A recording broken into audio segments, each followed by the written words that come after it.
Hello বন্ধুরা, কেমন আছো সবাই? আশা করি তোমরা সবাই ভালো আছো। চলে এসেছি তোমাদের কাছে একটা আমার সকালের রুটিন নিয়ে।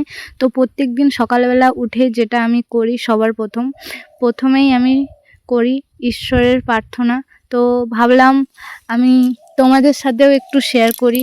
আর তোমরা কারা ঈশ্বরের প্রার্থনা করো তোমরাও একটু বলো কমেন্ট করে। আর যদি কেউ করতে চাও তাহলে সেটাও আমাকে কমেন্ট করে বলো। আমি ওই প্রার্থনার লাইনটা আমি তোমাদেরকে লিখে দেব। তোমাদের যা মনের ইচ্ছে বা দুঃখ কষ্ট যাই হোক না কেন, তোমরা প্রার্থনা করলে খুবই ভালো উপকার পাবে, যেটা আমি পেয়েছি, যার জন্য আমি তোমাদেরকে বলছি। যদিও আমি জানতাম না, কিছুদিন আগেই আমি সব কিছু জেনেছি।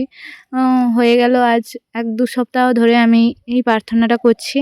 তো এখানে যেটা দেখতে পাচ্ছ সেটা হলো ভোজন বই, ঈশ্বরের ভোজন বই। আর এখানে আমি এটা পড়ছি।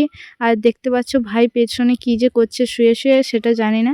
তো আমি বসেছিলাম, ভাবলাম তোমাদের সাথে একটু শেয়ার করি আমার সকালের রুটিন। আর এটা শুধু আমি সকালে করি না, আমি সন্ধেবেলাও করি।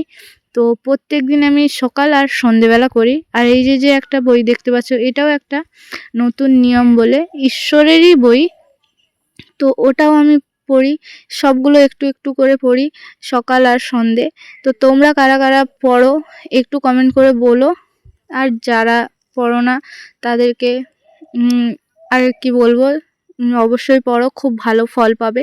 আমি পেয়েছি, যার জন্য তোমাদেরকে বলছি। আমি এখানে ঈশ্বরের কাছে আমার প্রার্থনাটা শেষ করে নমস্কার করে নিলাম। তারপর এই যে দেখতে পাচ্ছ 3টে বই খাতাকেও আমি নমস্কার করে নিলাম। তো দেখা হচ্ছে পরের ভিডিওতে। আজকের মতো টাটা, লাভ ইউ।